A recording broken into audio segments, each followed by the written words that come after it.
In the last stream, we were working our way through blood magic, getting the different tiers of Tartaric gem using our sentient sword that we enchanted using this somewhat janky and haphazard little enchanting setup that we have down over here. And right at the end of the last episode, we managed to get enough ritual stones and a master infusion stone. The idea of those being that we're going to set up yet another blood magic ritual, that being the Well of Suffering, to allow us to generate hopefully an endless number of life points that we can then automatically feed up into this blood altar. The end goal of that being that we can hopefully take an ME interface, throw it down onto one of our modular routers, and then use that to auto-craft the production of these steel casings. To do that, we are going to need to make a whole new blood altar. The reason for that is that the Well of Suffering requires life points in order to run. Now, the good news is that you generate more life points from the Well of Suffering than the Well of Suffering costs, but you do have to have life points in your soul network in order to actually run the Well of Suffering. And so what we're going to do here is we're going to take our Magician's Blood Orb. We're going to place it into a new blood altar. That new blood altar is going to be the altar that actually gets the life points from the Well of Suffering. That way, all of the life points that we get from the Well of Suffering are first going to go into the Magician's Blood Orb to make sure that it's always full and to make sure that the Well of Suffering can continue to run. Once that is full, we're then going to siphon off all of the excess LP that is generated and pump it up into this blood altar.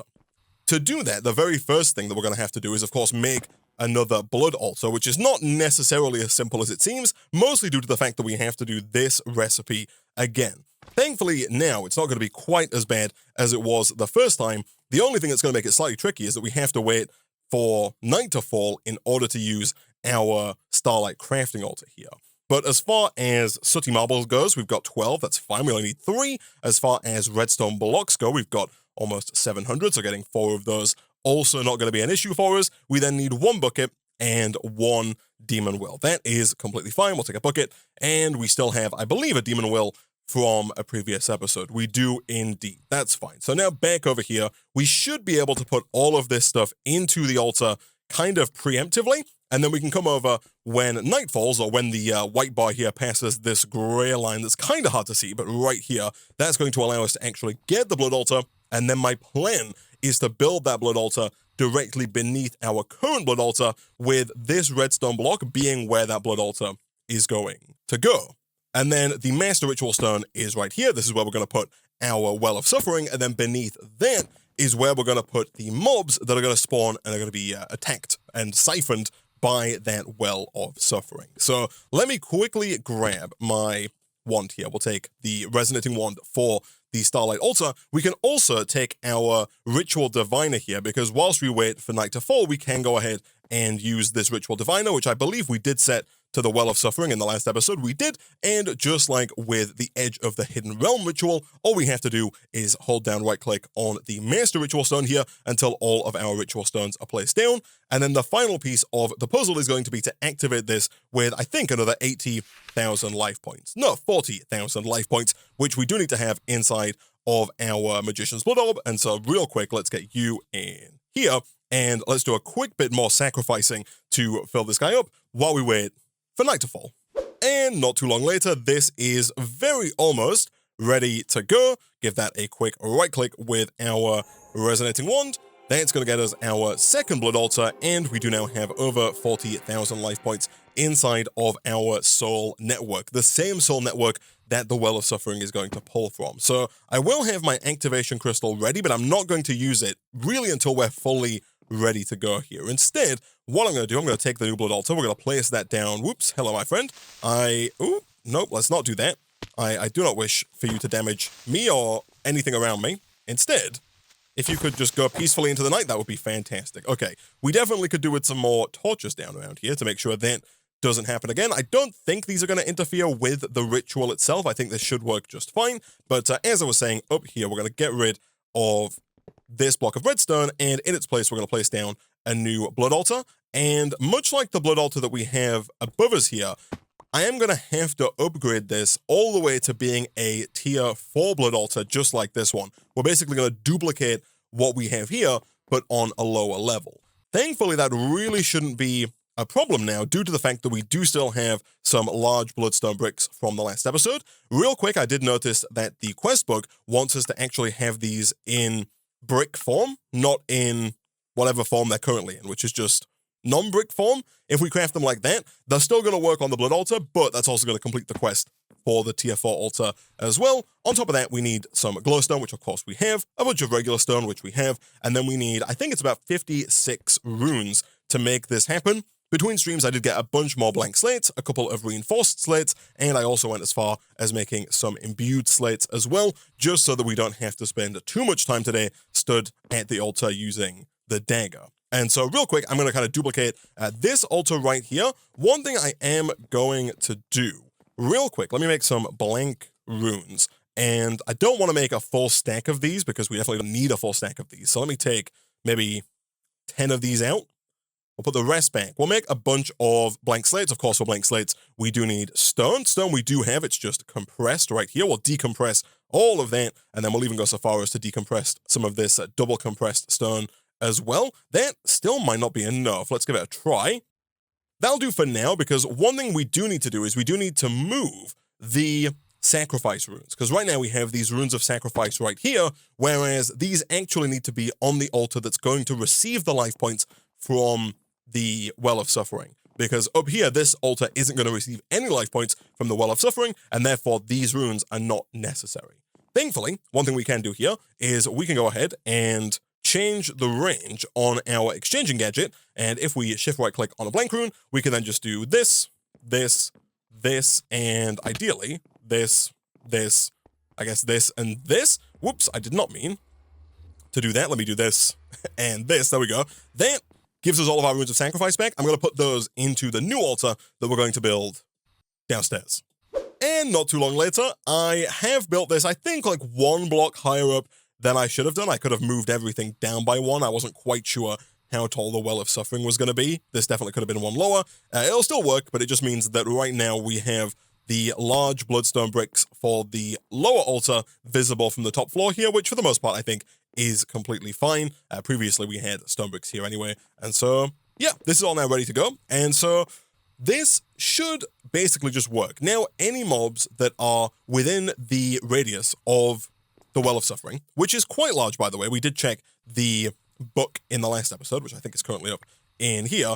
And if we go back to the Well of Suffering, it does tell us the range of damage, all mobs within this area. So the area is 15 blocks vertically and then 15 blocks horizontally. This little box down here is nowhere near 15 blocks vertically or horizontally away. So my plan here is going to be to do something very similar to what we did with our kind of generic mob spawner up on the surface. We're going to go ahead and throw down some dreadful dirt in here to get mobs spawning. Now, the reason that I've put down all of these redstone lamps is that if you have regular kind of artificial Minecraft light, the dreadful dirt won't actually spawn any mobs. If you give it natural light, so if the dreadful dirt sees the sun, it will burn and turn back to regular dirt. That's not what you want. But if you give it torches or lamps or anything like that, it will just stop mobs spawning, but it won't get rid of the dirt itself. And so the idea here is that we're going to spawn a bunch of mobs, and then the Well of Suffering here, once we activate it, is going to start to slowly but surely kill those mobs. Now, there's one mob in particular, that being witches, that will never die because the witches have regeneration. They will regenerate their health faster than the Well of Suffering can deal damage. And so the plan here is to let mobs spawn for a little while, and then once we basically just have a room full of witches, I'm going to go ahead and turn all the lamps on to stop the dreadful dirt from spawning any other random mobs. This isn't strictly necessary, but I am playing on a server, and it can get a little laggy if we have mobs constantly spawning, and the Well of Suffering will cause mobs to drop their wares as well, and I'm not going to bother setting up a system to actually collect those wares, and so again, another lag preventative measure is just going to be to turn these lamps on and just leave the witches in there.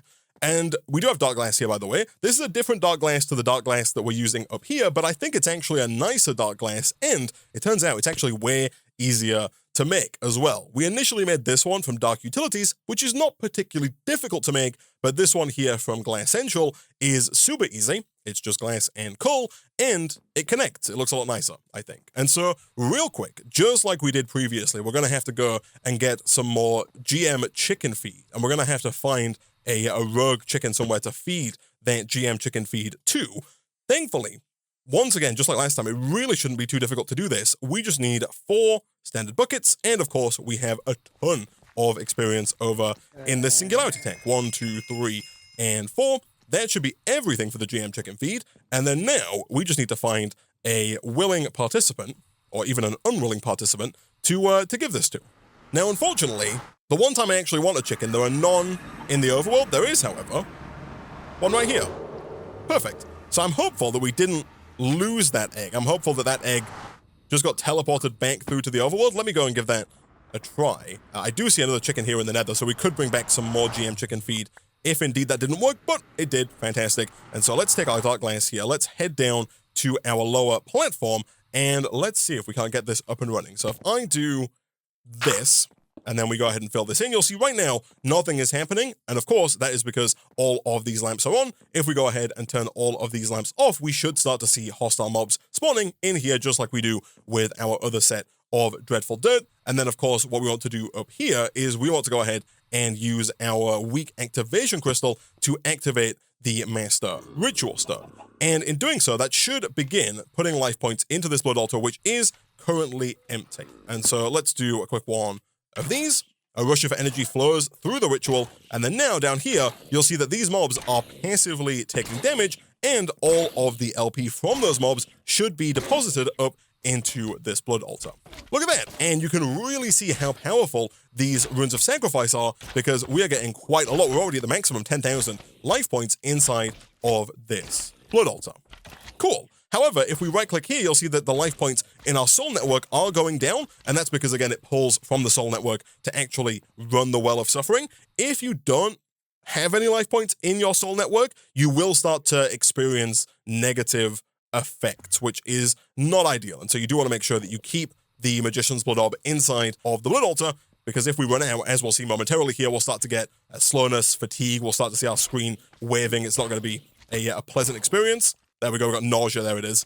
And yeah, that's not going to go away, which is not ideal. So we'll throw that down. That should start receiving life points very quickly. It can hold 150,000, and so that should be more than enough to keep us going basically forever. Now what we need to do is we need to pump the life points out of that blood altar and into our other blood altar. Now, there's good news and bad news here. The good news is that you can just use a fluid pipe and a wrench, and you can just pump from one blood altar to the next. It's actually just that easy. If we get rid of this cobblestone here, we're going to go 1, 2, 3, 4, and 5. And then if we set this to extract, we should start to see blood appearing up in this altar. Now, the problem that we're going to run into, as you can see, if you look in the bottom left here, or even in the top left, is that this is very, very, very slow. It's pulling 20 millibuckets per second. Now, that's not the speed of the pipe. The pipe can actually, I believe, pull 50 millibuckets per tick. If we look down here, it can. And there are 20 ticks per second in Minecraft, which means in theory, this pipe should be able to pull a full bucket, a full 1,000 millibuckets every second. But unfortunately, the way the blood altar works is without any displacement runes, you actually can't move more than 20 millibuckets per second into or out of the blood altar. And so the idea here is that these displacement runes, if we check inside of the Sanguine Centium here, these allow you to increase the flow rate of life essence into and out of the altar when pumping to and from an external tank, or when pumping from different altars. And basically, the way this works is that every displacement rune that you put down increases the amount you can transfer by 20%, and unlike some of the other runes, it is multiplicative, which means initially you have 20 life points per second that you can move, not per tick, sorry. And then if you put one displacement rune down, that's going to increase the amount of life points that you can pump into or out of the altar up by 20% to 24 millibuckets. The second one, though, is going to, again, increase the amount you can do, but it's going to do 20% of 24, not 20% of 20. And so you would take 24, you can multiply that again by 1.2. That takes you to 28.4. So the first one gave us 4 extra millibuckets. The second one gave us 4.8 extra millibuckets. And that's kind of going to snowball exponentially as you add more and more displacement runes to the point where every additional displacement rune that you add increases the amount you can transfer by significantly more than the last one did. The second bit of bad news is that you have to have the displacement runes in both altars because it's both in and out. So you have to have a couple of displacement runes in the bottom altar to be able to pull out fast enough, and you have to have enough displacement runes in the top altar to be able to pump in fast enough. Thankfully, I did make some imbued slates between streams. We've got 21 here, and other than that, these are really not too difficult to make. We just need a ton of water buckets. And so real quick, if I kind of fully empty my inventory here, we should be able to use our sink to kind of fill up a ton of water buckets here. We can then just dump all of those directly into the system, and that's going to allow us to make quite a few of these displacement runes. We do have 21 imbued slates here, and so in theory, we could put a maximum of 10 displacement runes into each altar. I'm not entirely certain if we're going to need quite that many, but real quick, let me grab basically all of these for now. Actually, I'll just grab these two. That's going to give us 14, which should be more than enough. And so let's do one of these, and let's start by making, and you got to be careful not to make runes of capacity here because they're very similar, but let's start by making maybe 8 of these. With 8 displacement runes, that's going to be 4 per altar. Another way you can figure this out, by the way, if you do have a scientific calculator, you can do 20 multiplied by 1.2 to the power of the number of runes that you have. In our case, that's going to be 4. And so in theory, with 4 displacement runes in each altar, that's going to allow us to move 40 millibuckets per second. I really don't think that's going to be enough, you know, and so I feel like we probably are going to have to go all the way up to 10 here. If we do 20 multiplied by 1.2 to the power of 10, that's going to give us a transfer rate of 123 millibuckets per second, which is still not a ton, but I think should be substantially better than what we've currently got, and we can always add more in the future. We just need to get more imbued slates, and again, thankfully, those imbued slates are actually going to become a lot easier to make now that we have the Well of Suffering, because we're not exclusively tied to the amount of life points I can get from my sacrificial dagger. All right, so I've got 10 displacement runes for each altar, and this is another reason why I do want to turn off the mob spawner eventually, and that's because we're getting a bunch of mobs teleporting, and you'll see here that it's only the witches now that are surviving, which is exactly what we expected. I do not have my sword, which is not ideal, and I would like to kill this guy. Thankfully, he is getting killed also by the blood altar, which is fantastic, but let's go ahead and let's replace, I guess, again, using our exchanging gadget, some of these runes. So I guess up here, we can kind of do 1, 2, 3, 4, 5, 6, 7, and then over here we can do maybe 8, 9, 10. The rest of those, of course, are going to have to be just standard runes. We can get those standard runes using our exchanging gadget downstairs on the other altar, and this should see quite the improvement in transfer speed between the two altars. So let's do a quick one of these. We'll shift right click, and then down here, let's go ahead and swap out these 5, and for symmetry, let's say these 5. Perfect. That's going to give us 11 more runes, and we should be able to put these back down up on the surface, if I can get up to the surface. Over here, we can do 1, 2, 3, 4, like that, and over here, we can do 1, 2, 3, 4, 5, 6, 7, and as soon as the altar figures out what it's doing here, that should allow both altars to input and output much quicker. I say much quicker. It's still only 124-ish millibuckets per second, which is still not crazy fast. We could probably do with more displacement runes here, but the good news now is that we can take more stone, and getting more of these imbued slates to make more displacement runes should be so much easier because of the fact that we have life points coming in from the setup downstairs. In fact, the only thing that's going to make it so that we can't actually just leave this, potentially, is the fact that we have these speed runes in. It might be the case that we might be able to just leave this. I think that's probably not the case. You'll see the life points are going down here quite quickly. They do start to go up again, of course, but if we were to take the speed runes out, we could probably leave this here, because at that point, the blood altar would probably be slow enough to where it was getting life points faster than it was spending them. But for the time being, what I think we'll probably do is we'll probably go ahead and make a bunch more of these imbued slates. I'll stand here and do some more giving like this to balance out the kind of loss of life points that we're currently experiencing. And I think we'll try and get another 10 for each side to go for 20 total, because 20 total is going to give us a transfer rate of 767 millibuckets per tick, which I think is a lot more reasonable when it comes to automating the production of steel casing. All right, so we're almost there. We just have 6 more runes to make, but even now you'll see that we are gaining life points without me having to do anything. Like the altar is replenishing life points faster than they're being used, and therefore I can kind of just leave the stone here and it will just keep making the imbued slates for me, even with all of the speed upgrades intact. Back over here, we do now have 6 more imbued slates though, and so real quick, if we go ahead and steal 6 more of these blank runes, I'll take 7 for now, we should be able to make 6 more imbued slates, and that's going to take us to a total of 20 of the displacement runes in each of our blood altars. And hopefully, assuming we have enough buckets of water, which I'm going to assume we don't. Yeah, we don't. That's fine. We can go ahead and quickly grab a few more from our sink. Let's do something like this, and we'll just quickly dump all of those back into the system. But that should be everything for the last 2 displacement runes here. Boom and boom. And now I think it's fairly safe for us to look at automating this because I think we have enough life points being generated and being transferred to make it happen. Down here, we're going to use our exchanging gadget, which is going to quickly swap these 2 and this one. And so now we have this full center ring of displacement runes. And up here, of course, we have the exact same number. We're going to do a quick one of these. 1, 2, 3, and we're missing 1 rune there. Did I lose a rune?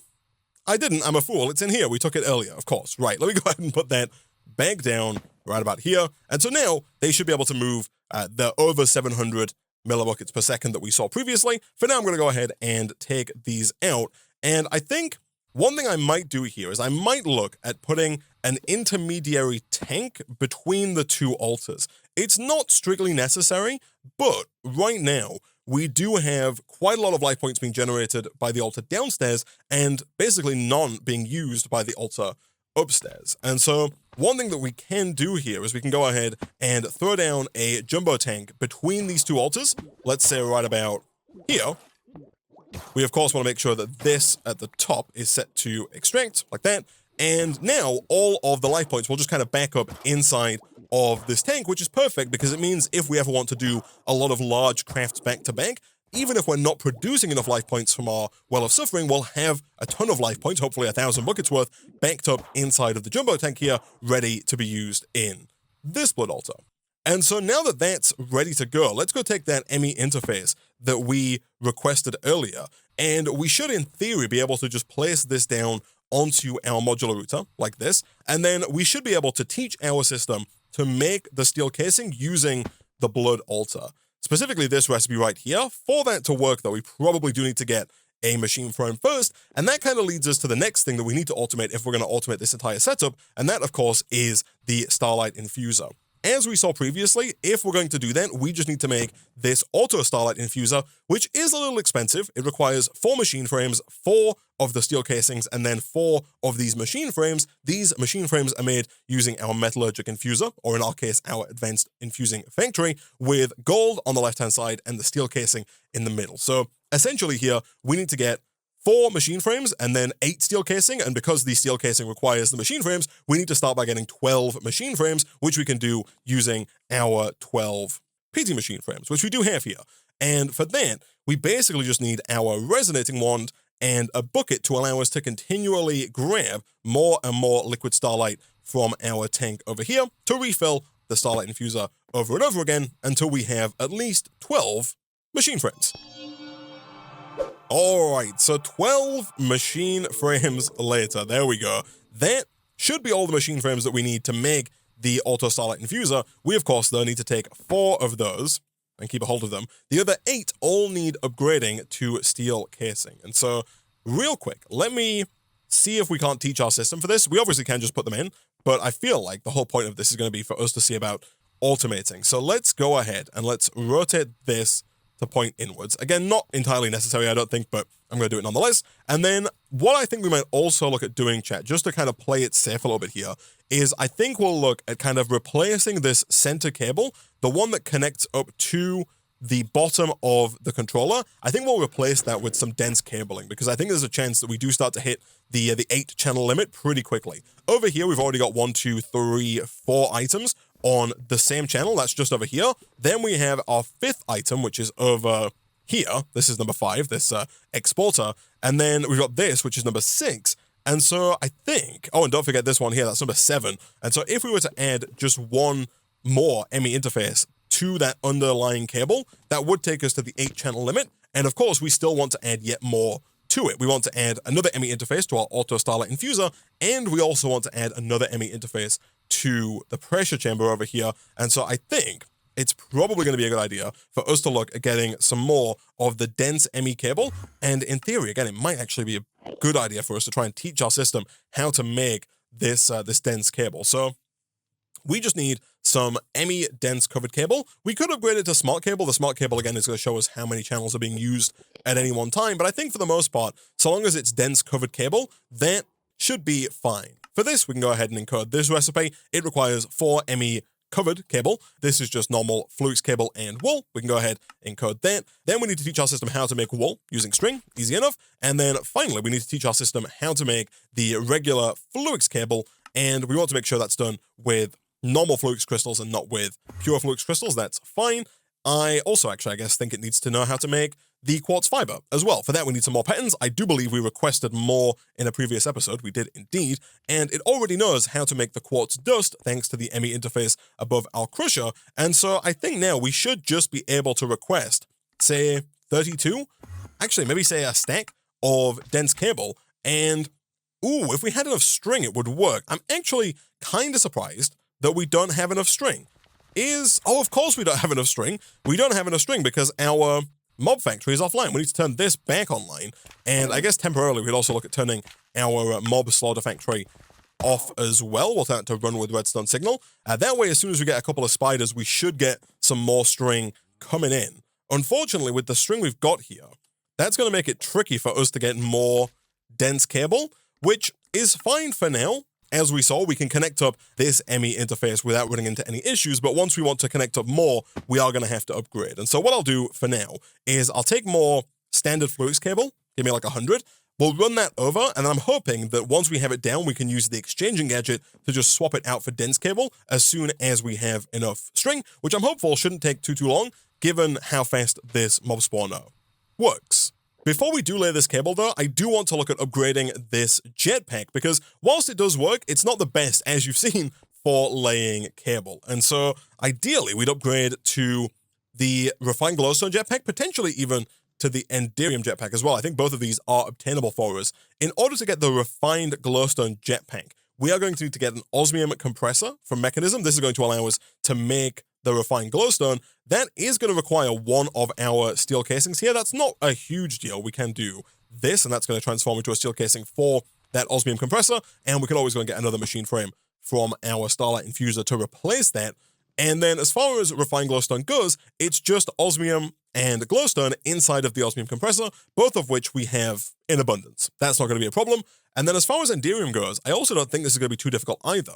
Enderium can be made with lead ingots, ender pearls, diamond dust, and a fire charge. The fire charges here are actually surprisingly easy for us to make, given that we have an endless supply of blaze rods, and so we can probably just go ahead and make a bunch of fire charges, and then the only thing we don't have is diamond dust, but thankfully, we can make diamond dust by just running diamonds through our crushing factory, like this. That's going to pump a bunch of diamond dust into our Applied Energistics 2 system, at which point we can then go ahead and do something like this, and make a stack of Enderium, which should be more than enough for the Enderium jetpack. Over here, our steel casing is done. I'm going to take that out. I'm going to make sure that is on the puller module's whitelist, because then we're going to pump from the puller module background into the ME interface to fully complete the automation once that is connected up.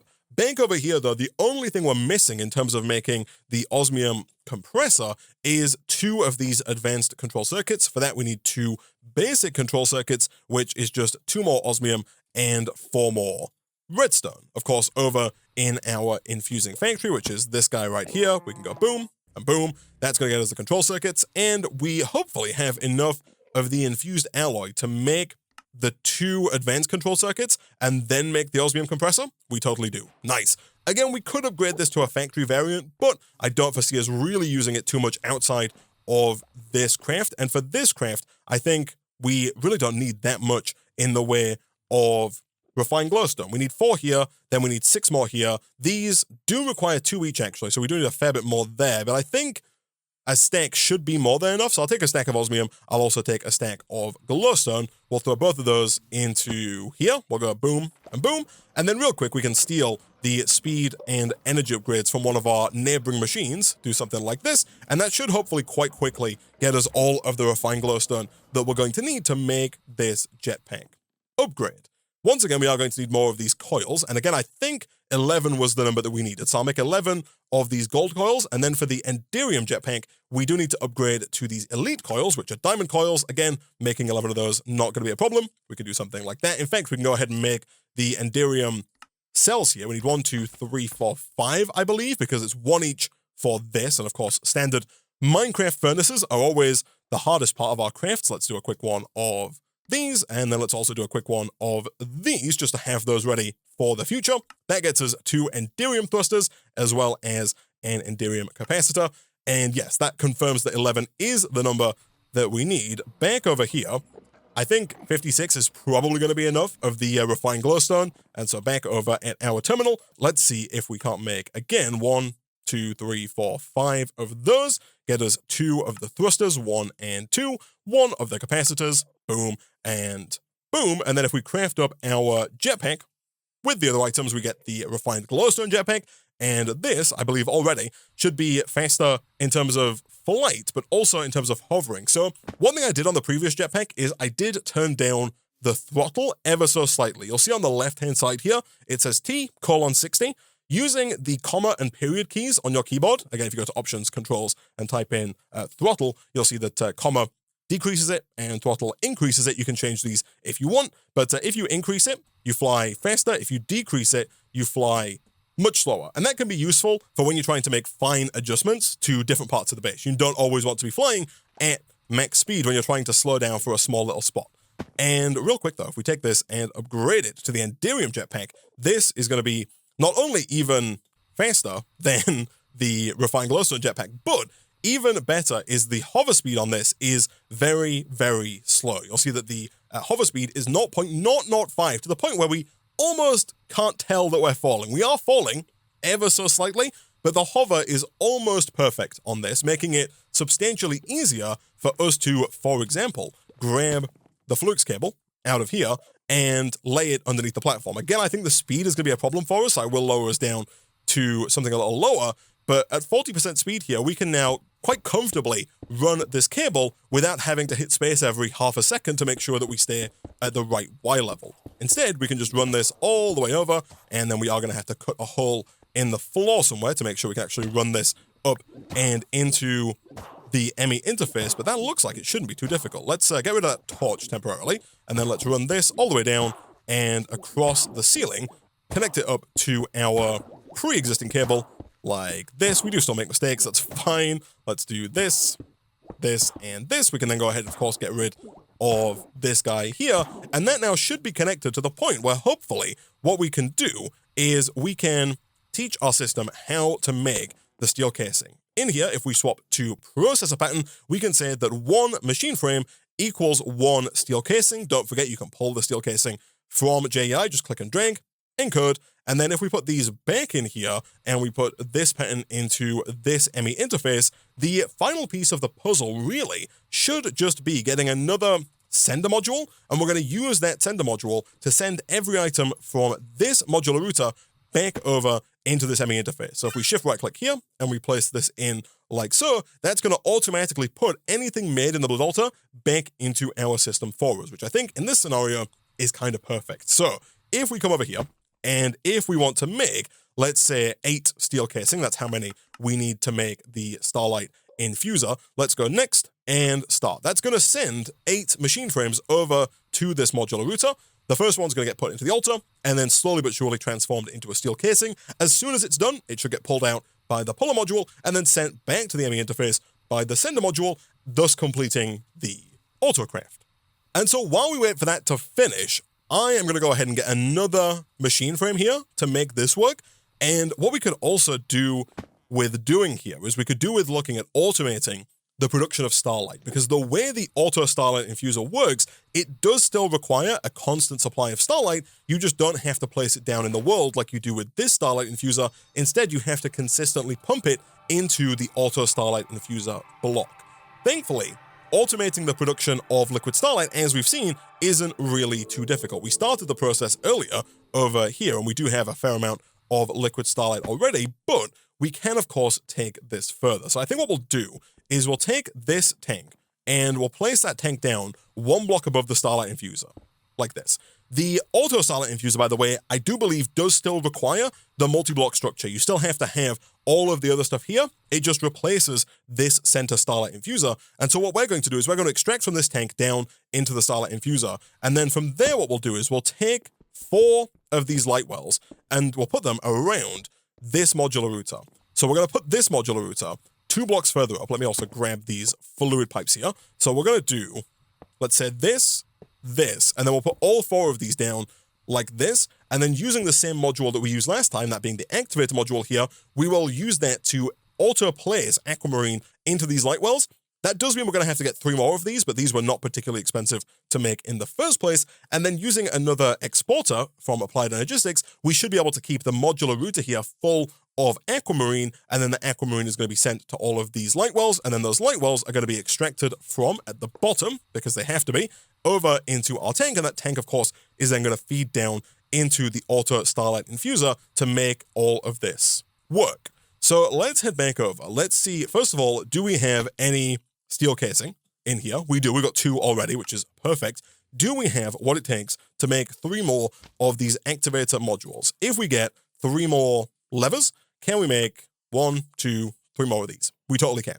Do we also have what it takes to make another ME export bus? I think the answer is definitely yes. Our system knows how to make the formation cores. I was a little worried we might be out of logic processors. We are out of crafting CPU capacity. That is something that I do want to work on sooner rather than later, because we are kind of hampering our ability to autocraft due to the fact that we can only do 1 autocraft at a time, which is not particularly ideal. And so we should definitely look at making more of these and moving them, which I know I keep saying I'm going to do, but we definitely will do that sooner rather than later. Back over here, though, let's make sure that this exporter is going to export into this modular router.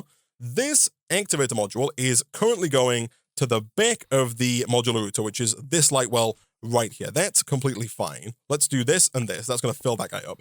Then let's set each of these to the other side. So we want the front, the left, and the right, I believe. And if we put all 3 of those in, that should give all of these aquamarine. It does indeed. And then from there, all we need to do is connect this around. Oh, of course, you can't run cable over the top of that. I forget every time. Can I do this?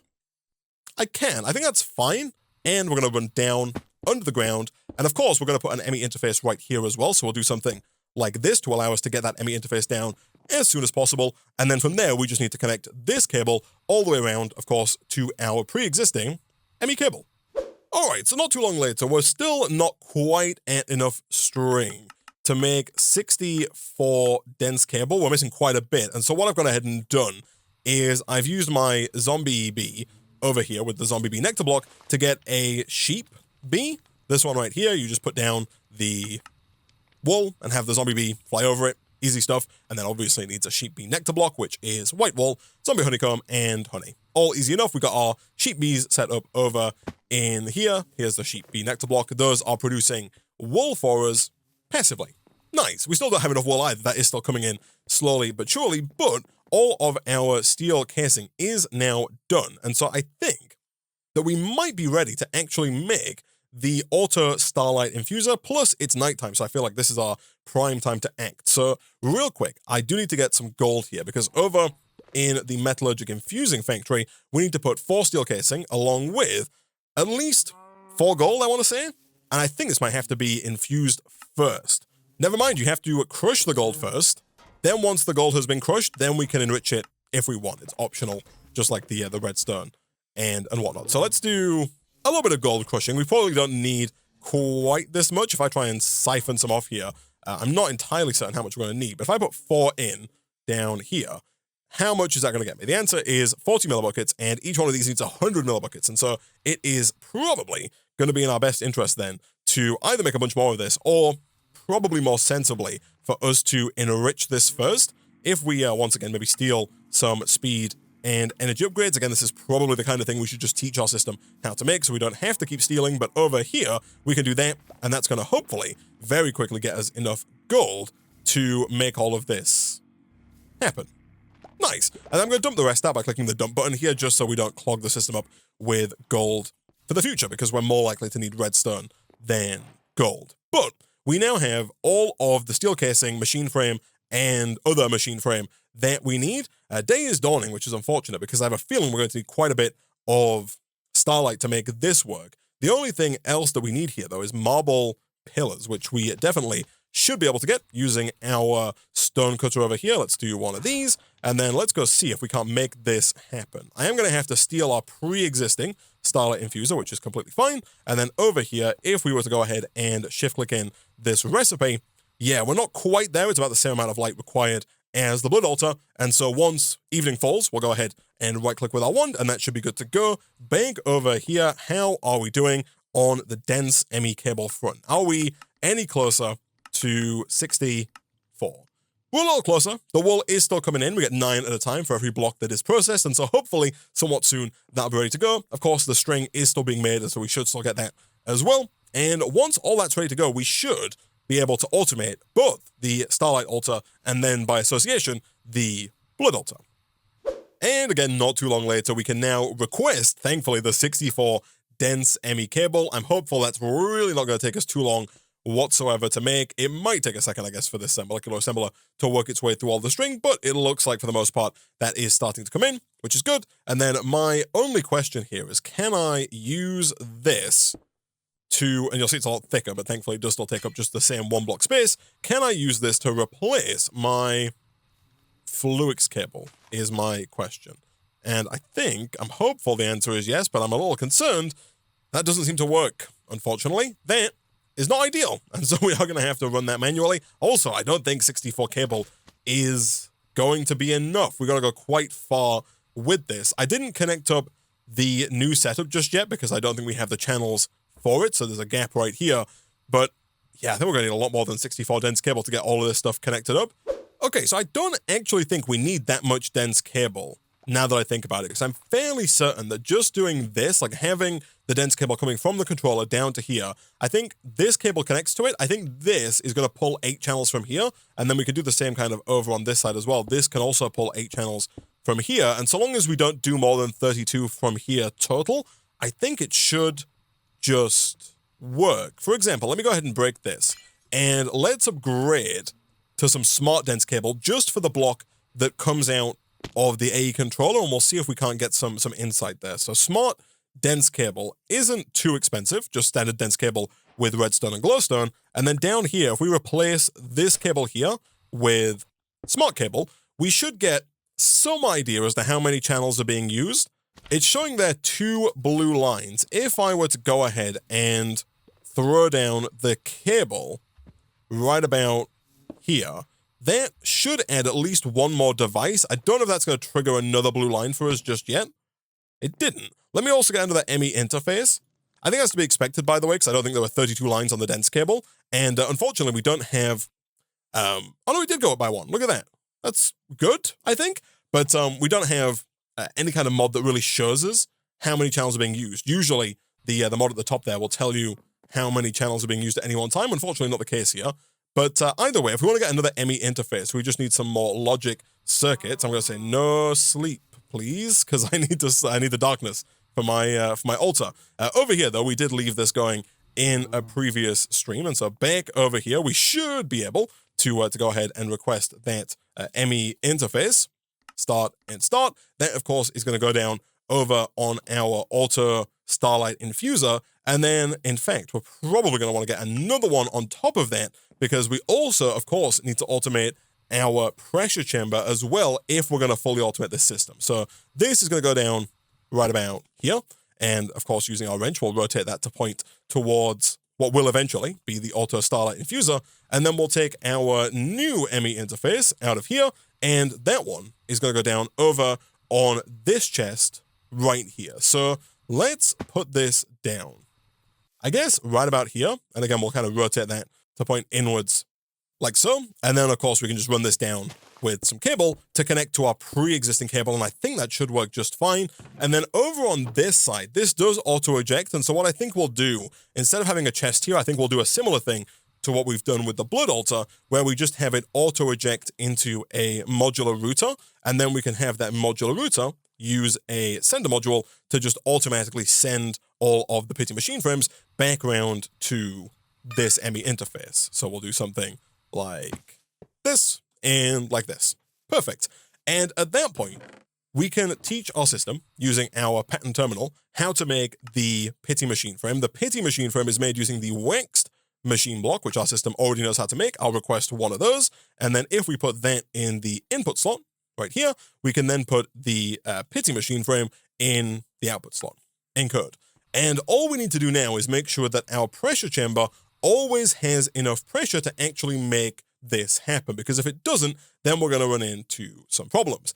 Thankfully, I think using a pressure gauge, we should be able to get a redstone signal that equals the pressure in here to the point where we should be able to turn off our air compressors whenever there's enough pressure in the chamber, and then whenever there's not enough pressure in the chamber, we could maybe just continually export coal to these air compressors, again using another exporter, to keep them working all the time and keep the pressure in the chamber high.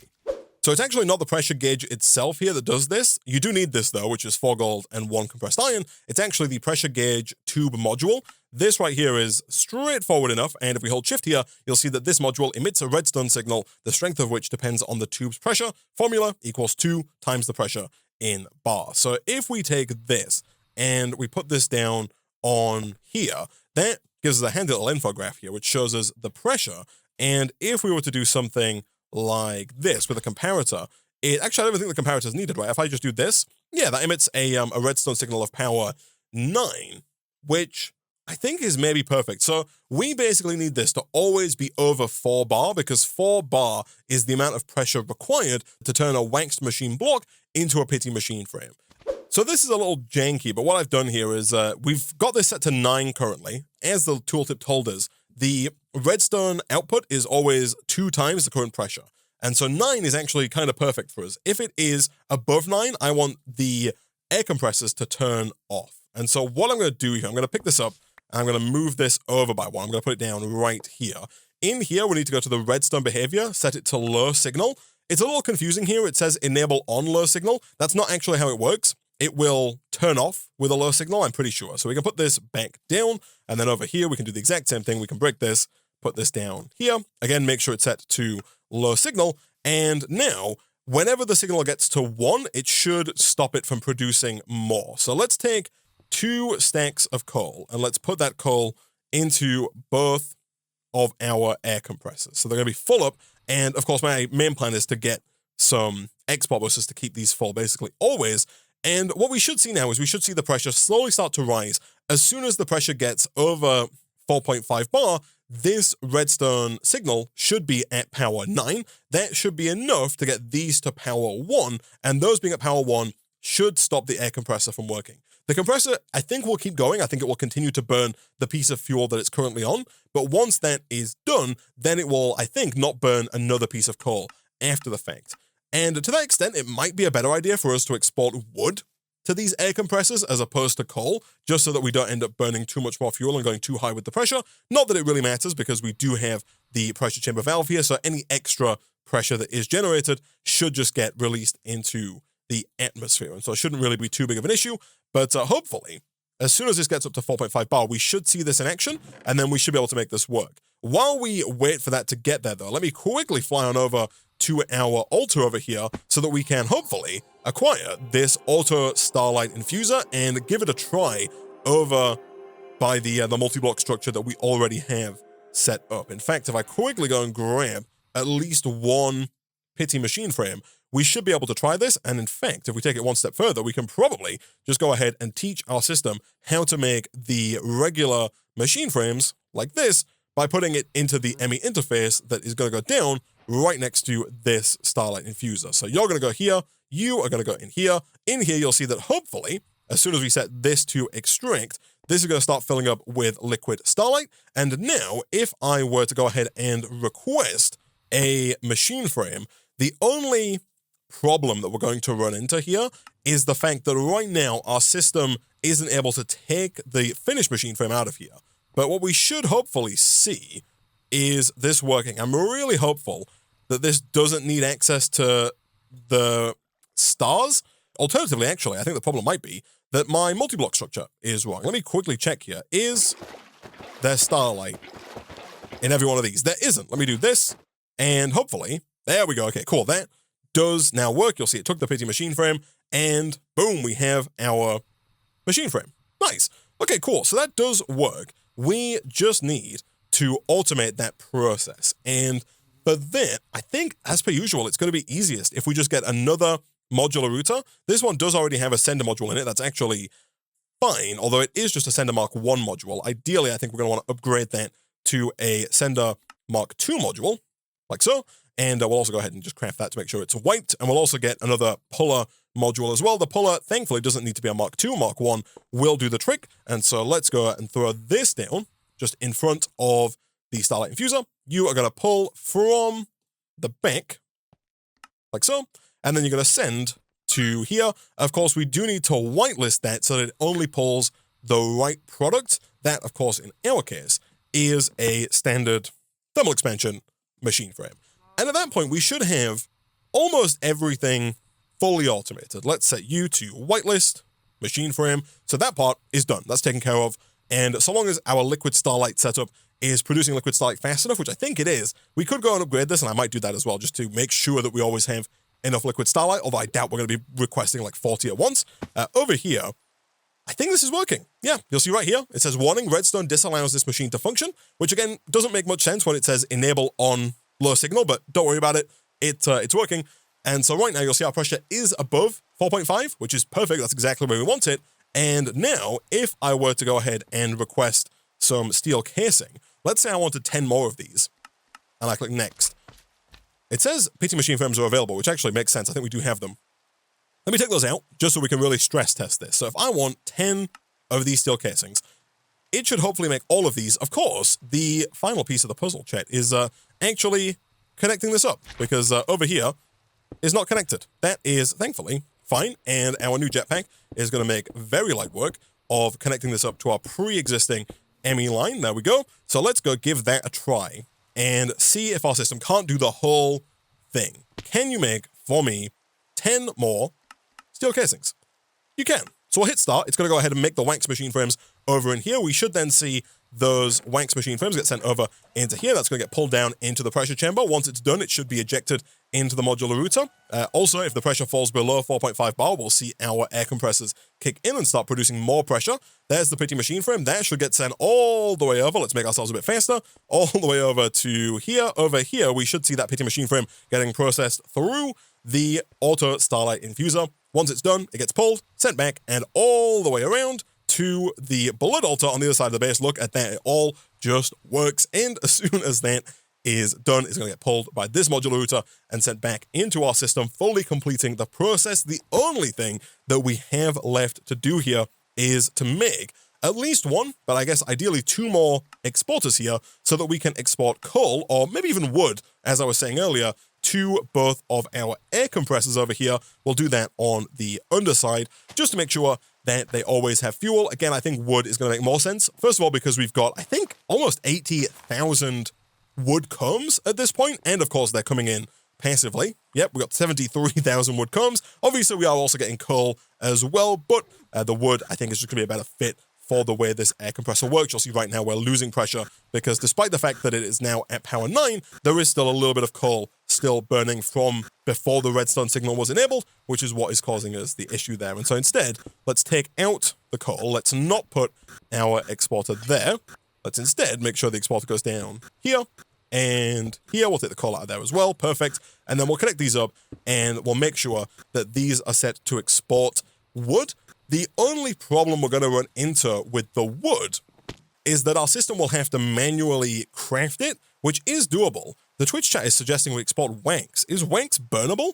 Wax is burnable. How does that hold up to regular Minecraft planks? These burn 1.5 items, so the wax is like slightly better in terms of being a fuel, which actually makes it slightly worse for our setup. But given that we have so much wax and not a ton of use for it, I feel like this is actually not a bad idea. It also saves us from having to auto-craft the planks constantly to make this work. Instead, we can just do this, and that's going to fill up. Sticks would also work. I don't know if we have, again, like a constant supply of sticks coming in. What you can do, you can make a crafting upgrade. This guy right here, the crafting card.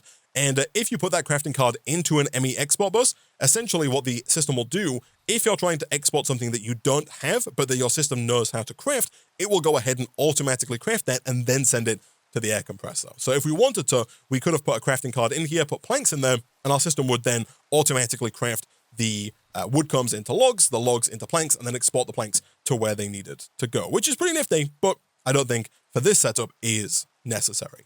And so with that, chat, we do now finally have fully automated steel casings. We can request and have as many of them made for us as we like, and all of the stages of all of the crafts, I think, at this point are now fully automated. The liquid Starlight, fully automated, nothing we have to do over there manually. The air compressor, fully automated, nothing we have to do there. And of course, the trickiest setup, the blood altar, is also now fully automated. I think that's gonna about do it for this episode of Skybees. Next time we'll come back, and I think we're gonna start pushing towards getting that Draconic Bee, because I think that's really where we need to go next. Once we get this Draconian Bee, we can push into Draconic Evolution, and then after that, I think we're about ready to start looking at the extended crafting kind of end game of the pack. We can start looking and making preparations for the ultimate ingot. We can start looking and making preparations for the ultimate singularity. Both of those are going to require that we, of course, ramp up our production with the bees. So we're going to have to get, tier 2, 3, ideally tier 4 apiaries for everything. And of course, get a bunch more elite centrifugers, potentially upgrade our reactor along the way as well. But all of that, of course, is a problem for future Isaac. For now, I'm going to go ahead and wrap up this episode of Sky Bees 2 there.